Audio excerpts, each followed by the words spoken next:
Hey, you there. Thank you for watching and welcome to Forge Lines Forever. Today I have a 6v6 custom match here on the most amazing Roxas map generator on Viewer Wednesday, which means this replay was sent to me by one of you, so thank you so very much. Their name is down in the description, and let's take a look at these players. We'll start with Team 1 on the western side of the map, and then we'll end with Team 2 on the eastern side of the map.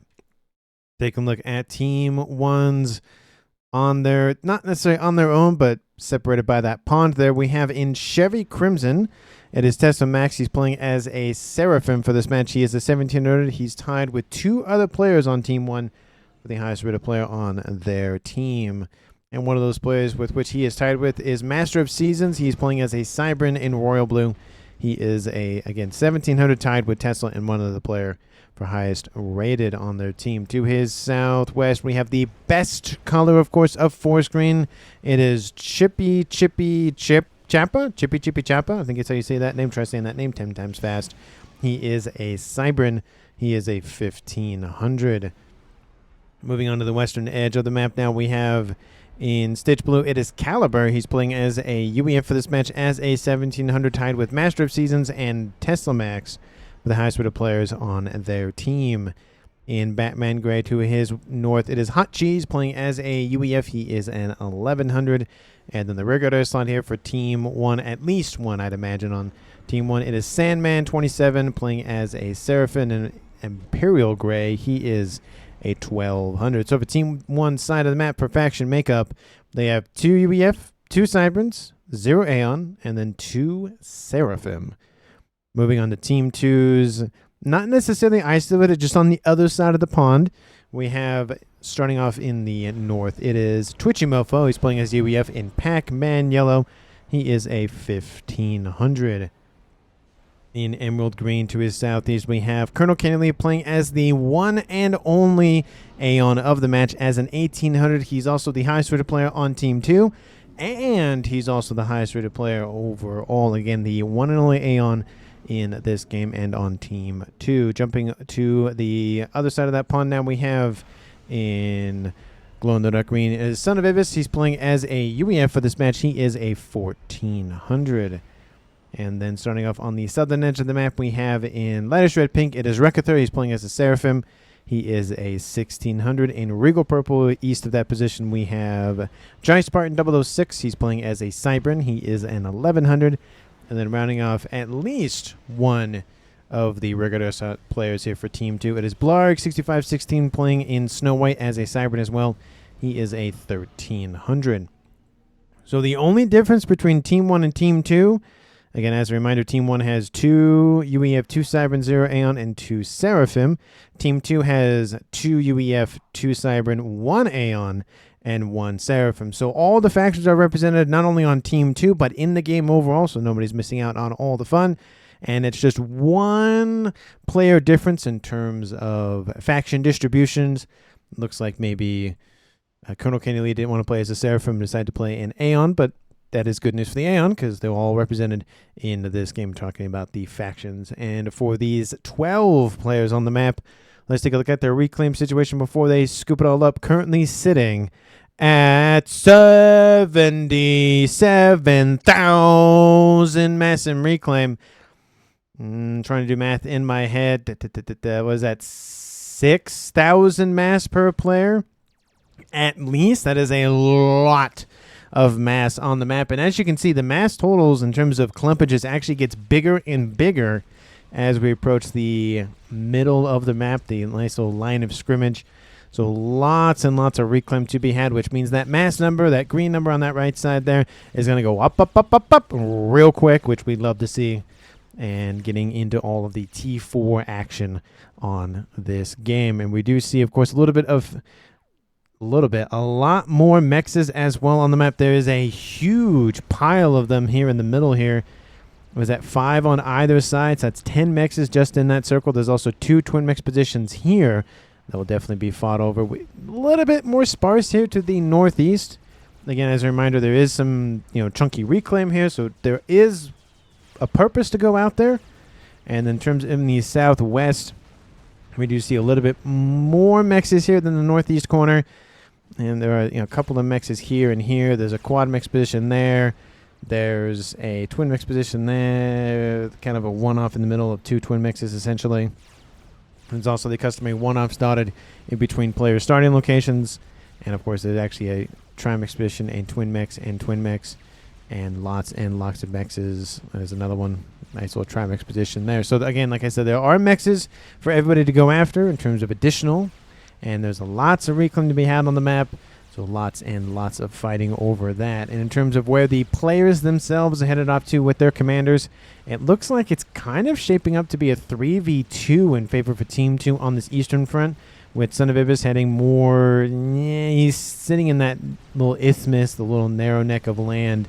He might head this way. He might just stay there, but I think he might drift in that direction. In terms of the southwestern side, the chunkier, I think, amount of land mass at least, we do see it's 1v1 here, and then it's kind of shaping up to be maybe a 3v1. Maybe, if these 2 northern players of Sandman and Chipichipichapa have anything to say about it. We do see a couple of strikers have come to say hi to Chipichipichapa, and they wanted to spread the goodness of, I don't know, UEF domination. I have no idea what the strikers would be spreading the word. I was going to say the word, but that's an Aeon thing. In terms of players in the Southwest for upgrades, we have both of these upgrades starting off. We have Weckethr going for gun and Caliber. At this point, maybe if this one gets sped up pretty quickly, maybe it'd be enough to maybe throw off Weckethr's upgrade, but he's already over 25% by the time the comm finishes, and then moves if he's not already going for another upgrade. It's probably not going to matter that it's, 33%, probably gets to about at least 50 or so. We do see he's moving in a little bit, lots of move orders around that southwestern corner. Stealth started for Jai. Ooh, Jai's been hurt a significant amount. Oof, that's got to hurt. Oh, I think he was facing off some Team 1 PD. That's not helpful. We do see his opponents going for gun of Hotcheese. We have gun started for TwitchyMofo, and then we have Master of Seasons going for T2, with T2 coming online for Sonofibis as well. And that upgrade again is now 66% in climbing, using those forces to try to create a nice little buffer zone. We'll see. Like I said, at this point, he's probably just going to tank the damage if the comm does come to say hi to him. It's just a matter of, is it worth it to him? Which at this point, again, it's probably going to be worth it, losing a couple of mexes. We do see in the northeast a little bit of piercing in through the defensive line here for Team 1's Master of Seasons against Sonofibis. Not Sonofibis, sorry. Colonel Kenny Sonofibis is down in the pond. And he's here with his commander. Nothing too bad. He's going to lose a couple of mexes, engineers, that sort of thing, but definitely recoverable at this point.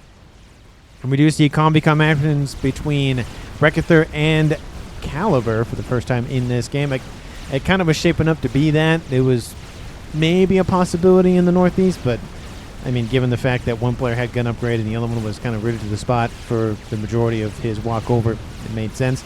Weckethr is getting some T1 PD to try to fall back to. We do see a couple of Riptides here, driving a little bit of a chunk of wedge out of that comms hull plating. There is a T1 PD here that he can fall back to. Again, has to be careful because Caliber does have 1-star vet. Weckethr is dropping hit points pretty gosh darn quickly. 1,000 hit points and falling. Caliber, again, might survive the explosion if he's lucky, which he is. And also, he got some veterancy with that as well, so he definitely survives the explosion. And now Team 1 scores first blood against Team 2 at 9, almost 10 minutes on the clock. So that is going to be an advantage for Team 1 in the Southwest in terms of APM. And it looks like as of right now, I think Colonel Kennedy is probably going to keep that. Maybe he might hand that off to Sonofibis. He could hand it off to Jai because he's right there. He might actually just keep that. He might actually play a more backseat role, make this base more of an air base, and then send more of his land forces this way. And kind of just say, yeah, I'm going to lose a little bit of land over there in the northeast, but I'll try to push back on this southwestern corner. Because Caliber's continuing to move. We do see Jai is inbound to intercept. That will help a little bit. Maybe drive Caliber back. Again, it's going to be one of those things where if he stays there, he might be fine. But again, it is going to weaken the middle now, which we see Hotcheese starting to maybe exploit a little bit. We do see gun upgrade started for Chipichipichapa to the north. I don't know what. It's just fun to say that name. especially when you say it pretty quick. He's going for a gun. We are seeing some bouts between his forces and that of Sonofibis. We should see T3. Yep, air is online for Team 2. Team 1 in the northwest, T3 air is online. Looks like secondary air player out of TeslaMax. And that is a land facility, so no tertiary air player for Team 1.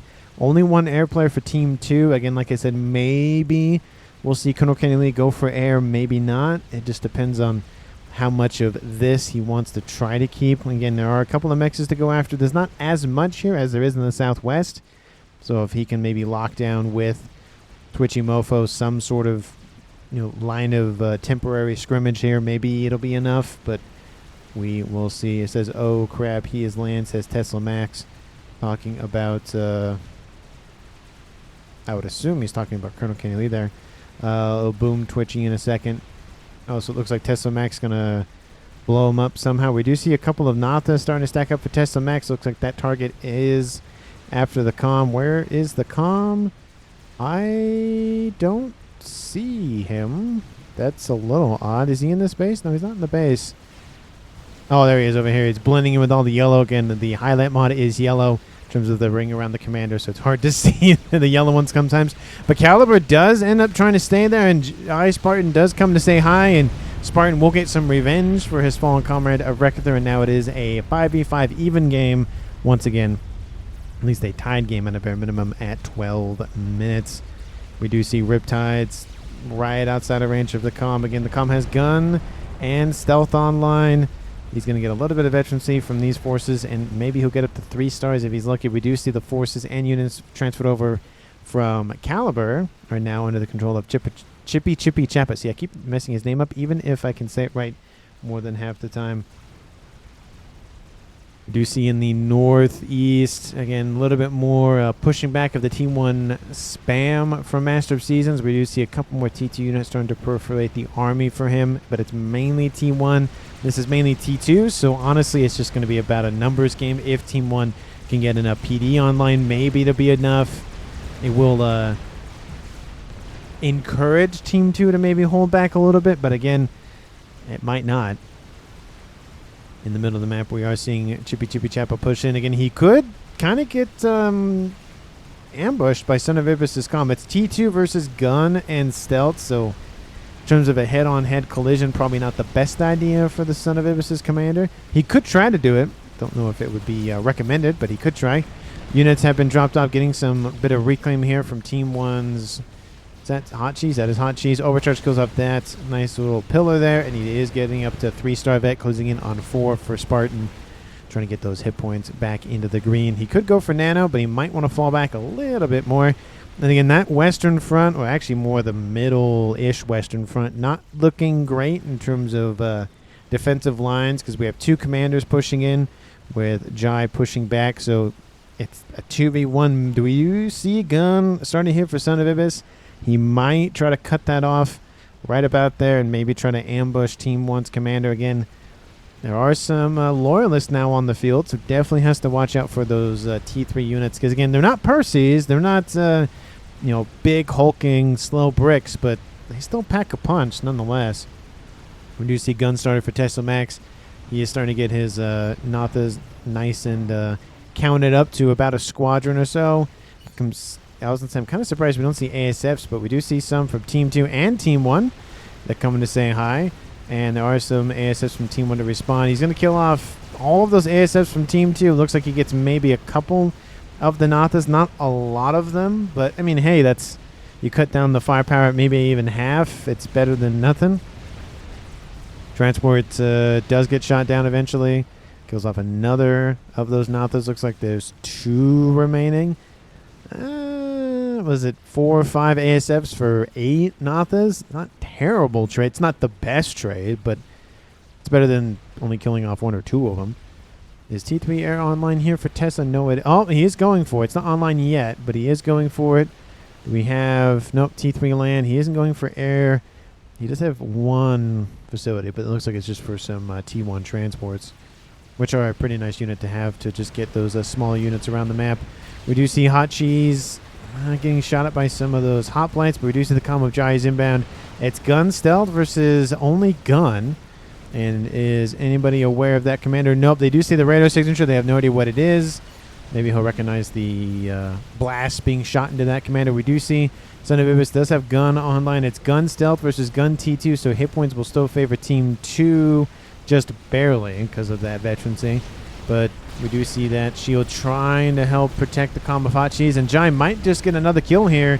We do see Team 1 PD being built. It's going to be built here pretty soon.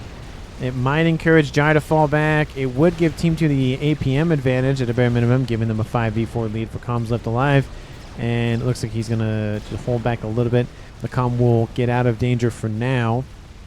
And now it is shaping up a 1v1 and 1v1 here in the middle. And Chipichipichapa, again, trying to secure this Quadamex position, technically under Team 2 side of the map, but Sonofibis isn't just going to let them have it just yet.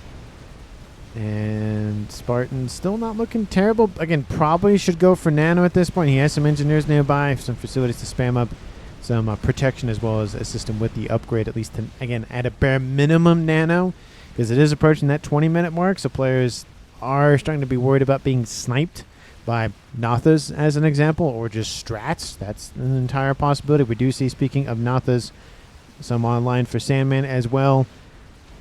I don't know if there's one comm in particular Team 1 could easily target. Maybe Sonofibis, then maybe just force this to be a 2v1 again in terms of the middle. But we have TwitchyMofo in the pond. We have Colonel Kennedy in the pond. We also have Sandman in the pond. Everybody else is at least in a base or somewhat near a base. And Team 1 Chipichipichapa still pushing. Sonofibis in the yellow. Again, needs an overcharge to kill off another unit to get some veterancy, but he walks right into that horde of units, and he's not getting out of that. No, he is not. Kills off most of the Team 1 and T2s. A couple of T3 remain. There's also a brick or two added in there. That definitely expedited his destruction, but Team 1 scores another kill before 20 minutes, and now gives them the lead once again, and comms up to live at 5v4. And looks like the base will belong now to Jai Spartan. We have double base here for Jai and double base for Colonel Kenny Lee. And then it's double base for Chipichipichapa. He has this base and that location. And Bricks are going to come and say hi, but we have some Team 1s. Not really going to do... The comm's coming to say hi. The Bricks get out of there. Probably could have just sat outside of range and just bullied that Team 1 PD emplacements. I do hear a strat somewhere. I don't know where it is. There it is. Looks like transport was spotted. Is denied. You do see a couple of mexes have been destroyed as well, possibly by missile snipes, maybe? That seems kind of far to be sniped by missiles. They try to do the reclaim thing, because there is one strategy where you can destroy the T2 mechs, you scoop up the wreckage, and then rebuild it to a T3. If you can do it fast enough, it's worth it, versus letting it upgrade more naturally.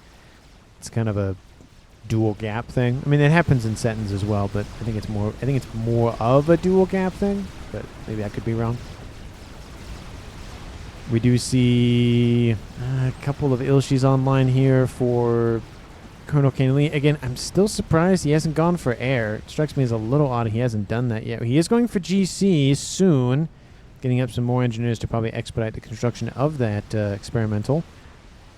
We have missiles raining in from the middle here from Team 1's Master of Seasons. And in terms of eco, we haven't even talked about that yet.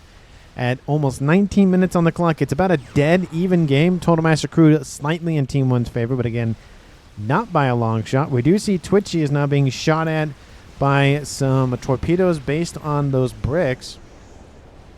Not looking good for him. He does have gun and 1-star veterancy. He's not completely out of options yet. We do see a couple of loyalists are just speeding, maybe to intercept the comm. I don't know if that was the plan, but the bricks do not come out of the pond. Overcharge kills off 2 of those loyalists almost immediately. Counter Titans are now inbound.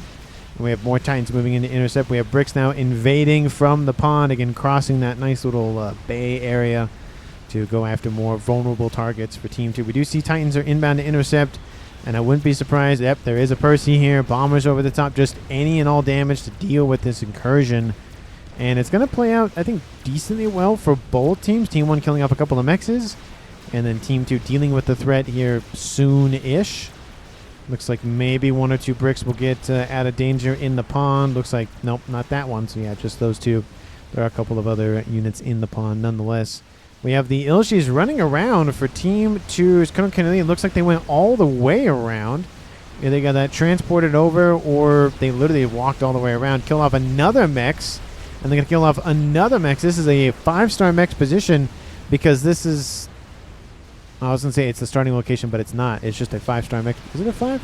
Maybe it is 4. It just looked like 5. Oh, because of the green from the Ilshi. Because he's just standing there. But it looks like all 4 mechs are eliminated, which will deny, of course, a chunk of eco to Team 1. Again, they're still in the lead, though, so they're probably at about 100-ish before that incursion of those Ilshis. I'm kind of surprised we don't see any Monkey Lords being built, maybe skipping to go to Crabs. We do see Fat Boy is half done for Hotcheese. And that, oh, there is a monkey over here. It's half done as well. And a chicken is almost done for TeslaMax. Anybody else? Nope. Nope. Team 2, of course, we know about the GC to the east. That one is half done. Twitchy, again, is still dealing with the invasion of those bricks. He has a lot of T2PD now online. Going to deal with those bricks here real quick. And then anything in the background. I do see an SMD. Love to see that early. It's not even 25 minutes. Love to see it early. Maybe artillery. Needs to be shifted over a little bit to be a pure artillery emplacement.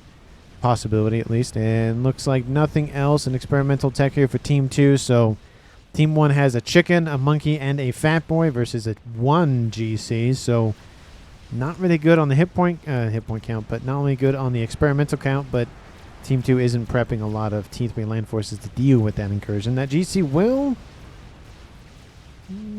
will probably finish before that group of bricks does make it in near this base for Colonel Kane. Oh, no. Looks like maybe they saw something. They're starting to go this way and maybe get out of there. That's actually going to probably do more damage than trying to go after this base, because those are 5 mexes unguarded. And that is 9 times 5, 45 mass a second. And he's going to lose out on Team 1. Slowly starting to pull away in eco. It's about now 100 plus mass in Team 1's favor. At 22 minutes, the game is about half over already. So let me know down in the comments who you think is going to currently win this game. Of course, you haven't, because I don't know why you wouldn't. At this point, hit the like button and subscribe to the channel. Thank you so very much for watching. I really, really, really do appreciate it. And again, if you have a replay, might as well send it to me at strategiclaunchreplays@gmail.com. I probably should get a shorter email, to be fair. You can also just send it to me via comments, because a few of you have done that already. You can do that as well. It works, because I do see them. I do read the comments. I may be sometimes slow to replying, but I do get to them. So just be aware of that. And that brick is going to maybe make it to the water. And yes, all 5 mexes have been destroyed. Engineers are racing to rebuild. But it's going to be a minute or 2 before they are fully operational. Once again, cloaking started here for Jai. Do you have? No, you don't have it yet. But that is 1 step away from the sneaky laser commander of the Cybran side of things. There should be an Omni online somewhere. There's one back there. That is the range of the Omni. Of course, everything in the Crimson Ring is the Omni range. Everything else is just radar. So cloaking will be effective outside of the main ring and inside the first and second rings. But here comes Chipichipichapa inbound. The cloaking upgrade is now done and is activated. Boop! There it goes. Turns all blue. And here comes those bricks and the comm of Chipichipichapa to deal with this frontline base here for Jai. And engineers trying to get something online. I mean, they're going to kill maybe 1 more brick if they're lucky. Maybe. If they get 1 more brick, that's about it. ASF's moving in. We have gunships coming in to assist from Blarg. Mikey Wood is pushing in. We have a chicken in the middle, and then the fatty is pushing on the western side. They're really fanning out those experimentals. ASF fight, I think the more proper fight than what we saw earlier, and that is a win for Team 2. It is a Cybran versus a Seraphim affair. So for those that are really, really knowledgeable, unlike I don't know a whole lot about individual units. And Team 1's player of Chipichipichapa is killed out by Blarg because he was sitting there underneath some gunship protection. But anyway, that is now a kill for Team 2. It drops this game to a 4v4. And for those of you, I don't know the exact in what numbers the Cybran or Seraphim or UEF ASFs are better. I think Cybran wise, it's usually the bigger the number engagement, the kind of worse off it is. If it's equal numbers, Cybran versus whatever else, I'm not exactly tuned on my knowledge of that, but somebody may be commenting about that as I speak. But anyway, there is the kill on Team 1's Chipichipichapa. Drops us to a 4v4 as I was blabbing away about unimportant details, as I always do from time to time. ASF's inbound to mop up the ASFs now from TeslaMax. There is that chicken there from Team 1's TeslaMax as well, and I think somebody sees it. I would imagine. Oh, no, there it is. Just pops up. Hello. GC not in the best position to receive it. And we do have TwitchyMofo is nearby. Gunships are inbound to intercept. GC's going to take some damage from the chicken. We have... Oh, Twitchy. Oh, he's going to turn around. He's not going to make it out of there. He could have been walking. He does dodge the slow-moving shot, but he will be killed off by that chicken from Team 1. So nice kill there from TeslaMax to Twitchy. It's now a 4v3. Every time Team 2 gets a kill, seems like a couple minutes later, Team 1 gets a kill. So it's at this rate, it's going to be Team 1 is down to one player left, and they win the game because it's just going to be, just tennis back and forth until something else changes. We'll see if Team 2 can get in the lead, but for now, they've either tied it or they have been behind. Only one, though, so it hasn't been a terrible, terrible loss, but it's still a loss nonetheless in terms of being behind in APM. I do see a couple of squadrons of nice little Cormorant class port bombers. We do see some nice little air scouts fanning around to get an idea of what Team 2's up to. And the ASFs are going to pull back. They think maybe, there's not that many, ASFs at this point, but they probably want to keep that under wraps as much as they can because Team 1 will notice what they're doing. They already know what some of them are anyways, but Team 2 doesn't know that. Team 2 does know that they know that now, so that's different. And we do see they aren't spotted by Team 2, so it's not like, yeah, they're not spotted. There are transports nearby to help, but they're not entirely known by Team 2 of where they are. Again, cloaking comm on the front line for Jai. He does have the laser. He did go for the sneaky comm. He does have some escorting Percies, good units to have as bodyguards. And where are the remaining commanders besides him? We do see, again, Colonel Candy Lee and Blarg. He's probably going to get back into the pond. He's just probably shifting ponds. Team 1, we have 3 of the 4 comms pretty close to one another. I don't really like that because one very lucky nuke could kill 2 or 3 of them. So stacking them up like that, not the best idea. And then we see Hotcheese over here on that western edge. Again, if you're going to sit in the same pond, you might as well put one there. Maybe put one in that pond, put one there, and then maybe put one there. Again, spread them out. But again, players are just focused on doing a lot of things and not necessarily the positioning of all the comms. It kind of matters a little bit more on maybe dual gap where a lot of players hide comms in the one pond that's nearby. So it makes it a little bit more important, but it's still. We do see Jai. He's not looking terrible, but again, Team 1, are you aware? You are not. You do see the laser emanating from the shadows, but you have no idea. You probably have an idea where he is just because you can follow the laser line, but you can't directly target him. You got to get some spy planes or something over the top to really be able to just click and then select him and shoot him. We do see there is a Fat Boy nearby. There's no Omni on the Fat Boy. There are no experimental land experimentals in this game that have Omni. If I'm not mistaken, I think the only experimental in the game is the satellite. At least the land, air, and sea that has Omni. Maybe like an Atlantis or something has it, but I think the satellite is the only one that has Omni. I know all the land ones don't, and I don't really count the Novax as a land one because of the whole, it's on land, but the unit is technically in the air thing. Anyway. 20 minutes on the clock, and Jai is still there. The only problem, though, is that the longer he stays there, the worse it's going to be for him because Team 1 is going to target him at some point. We do see another air win for Team 2. We also see some Corsairs. Corsairs in that mix here for that Cybran air player. And Jai is continuing to push. We do see, was that a ground fire attempt maybe? Kind of looked like it for a second. He could have just entirely missed.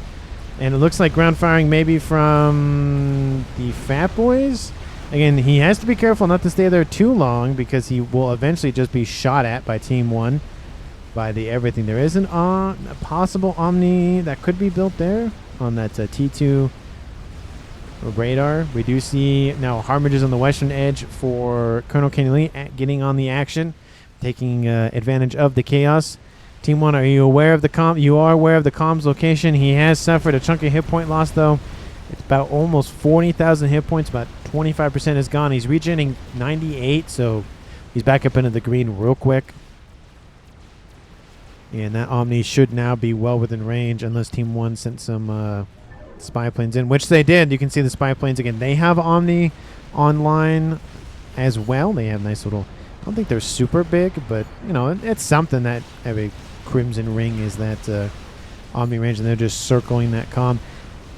Does have to be careful how long they stay there, because the ASFs are inbound, and their spy planes are pretty cheap anyways, but it's just one of those things where, again, the longer Team 2 is like, oh yeah, they know where I am, I need to fall back and get out of there, the better. We do see, I mean, he's still on the front lines. He might just fall back to just kind of sub out for maybe something else. Is he building an experimental? No. He built a mass fab farm, just scaling that eco. Nice to see that. In terms of eco, we're at 30 minutes now. Team 2 is now slightly in the lead, and actually maybe about 100 or so. Total mass recruit still favors for Team 1 and about 100,000 more, but Team 2 is starting to catch up with that total mass per second in their favor. Reduced to the base to the west is seeing a little bit better days, but it does get some repair, some TLC here from those engineers. Team 1, you have any bigger plans to end the game? Another fat... I mean, you could end it with a bunch of Fat Boys, just a bunch of ice cream sandwiches trundling around the map. I was going to say, is that a nuke? But no, that is a quantum gateway. If he was hyper, that would definitely be a nuke. And anything to the north, shielding the air grid. Is that a nuke? Nope, that's a shield generator. No big plans to end the game just yet. 30 minutes on the clock. Still the air fight rages in the middle of the map, and Team 2 is still in the lead, but I feel like, again, not really great on the numbers. Lots of AA in the area, not only stationary but mobile as well. They just have to be careful how long they stay there, because it's just not looking great for number-wise. SMD is loaded twice, and an artillery piece is almost half done for him. It looks like he's thinking about how to end it at some degree. Maybe Team 1's aware of that. Nah, they have an idea. Again, it's very common, maybe fake out of like, oh, I'll just build that, make them think I'm building artillery, but I'm not. So we'll see how Team 1 responds to that. Again, he's going for shielding in the north for TeslaMax. There is some shield. Oh, there is a nuke. I just didn't notice that he was building it. Never mind. Nuke is online, not loaded, but it is online at a bare minimum. GC running around. We have Corsairs inbound for the fatties, and that is a dead eaten ice cream sandwich. And there's one. All those Corsairs are gone, but they did at least alleviate 33.333%, repeating firepower from the Fat Boy department, at least at bare minimum. So that's a win. A lot of Corsairs died, obtaining that information of that death of the Fat Boy, but you know, it just depends on if the player of Blarg thinks that's worth it, which some may say it's worth it, some may say it's not. But Team 2 is kind of lacking on the units now at this point, so maybe it's not really worth it. But, you know, we do see a little bit of encroachment from Team 2's forces that way. And there is a GC. I would love to see it just walk on the edge of the map, just all the way around at that point. Might as well. Kenny go beds, Excalibur. And already is 75%. Maybe he's having a conversation about maybe it's late wherever he is, maybe. Again, some of these players, they play at, 2, 3, 4, 5 o'clock in the morning. Some players play all day. I don't know how they do it. I don't think I could. My brain barely works at like midnight, let alone 3 or 4 o'clock in the morning. So, I mean, more power to them. I couldn't do it, but they can. And nothing else in this base. Yeah, in that nuke, how's he looking? 25% loaded. Isn't terrible. It's not great, but it's not bad. Maybe he's going to focus on it a little bit more. Is that another UEF facility? It is. So even if he loses that T3 landing quarters there, he has a backup one here. Love to see it, because then you can cut down on the time to deploy units in terms of building them and then walking them. You can just build them there and then walk them 2 feet, and it's right there. We do see a satellite is online. Technically, it's an Aeon doing UEF things. It's not a UEF doing UEF things. And also doing Aeon things. We have Harmingers inbound. And we do see some PD being built. The shielding got there a little bit sooner than everything else did. But some mexes will be eliminated. He just needs to go that away. And maybe if he was using bricks or Perseus or Autumns, he would actually go this way. Or, again, I keep saying it just to remind myself, another word for Autumns are slippers, just because some players think they look like slippers, which, again, I see it. I see where it looks like slippers. Oh, look at this. A little bit of microing. They're going actually this way, going away from the Megalith. Nice movements there, not staying within line of sight of the dual cannons on board. And not looking great here for this base now for for Master of Seasons. And we have artillery inbound to this SM. No, something got shot. That looks like that's the artillery there. His mirror again went air, and he did whatever he wanted. Says Master of Seasons. And Satellite is going to start targeting either the P-Gens or the Mexes. Looks like it's going to be P-Gens. Shielding will be built, and then he'll target the Mexes. That's usually the strategy with Novaxes. Again, more Mexes have been eliminated. Team 1's Eco, again, still looking great, to be honest. It was 2.5 just for a moment, but looks like that was just reclaim-related. Team 2 not able to capitalize on the devastation that's happening up here to the north. At least on the mass income, it shows you how far ahead Team 1 is, or was. Nuke is still loading. A little bit faster with the assistance of the engineers. It will be done here shortly. Essentially everywhere else is not protected by SMD except for this one and this one. We do see an SMD here. It's not loaded. No SMD here, and more importantly, no SMD here where that Novax is. Team 1 knows where it is, so guess what the nuke's going to go? It's going to go right there. That's what I would do immediately. Be like, oh yeah, that's a big threat in the air. Let me just go deal with that right now with my nuke. There is an SMD being pointed out by Team 2, I'd imagine. You can see the focus now from those Harmingers, and I would assume Perseus trying to kill off the shielding. There's the shots on the SMD. They're not going to save it, so nice grab there. If Team 2 has a sneaky little nuke somewhere, that'd be a nice little target to go after. GC in the middle of Team 1's side of the map. Don't know what it's doing there, but looks like it just cut straight across, killing off more mexes and actually the main base for not Master of Seasons. Was that Chipichipichapa? I think that was Chipichipichapa's base, I think. Well, one base is dead somewhere. Just trying to, yeah. Yeah. And we have 3 Fat Boys and a Megalith. A lot of Team 1 spam here from Jai, again, just to annoy that Megalith and everything else. We have another GC here to the north. The Megalith is kind of just being ignored. I don't know where the GC is going. It's actually turning around a little bit too late, though. The Megalith's going to win that fight in terms of firepower. Where is that nuke? It is loaded. Is it going to fire? It is not fired yet. 36 minutes on the clock. I don't know. It could go either way at this point. It just depends on what Team 1 and Team 2 focus on. The artillery is still alive and kicking. The Novax, again, definitely needs to be targeted at some point by Team 1. We have an air fight starting to occur. SMDs are being... See, they keep targeting all the SMDs, which is great.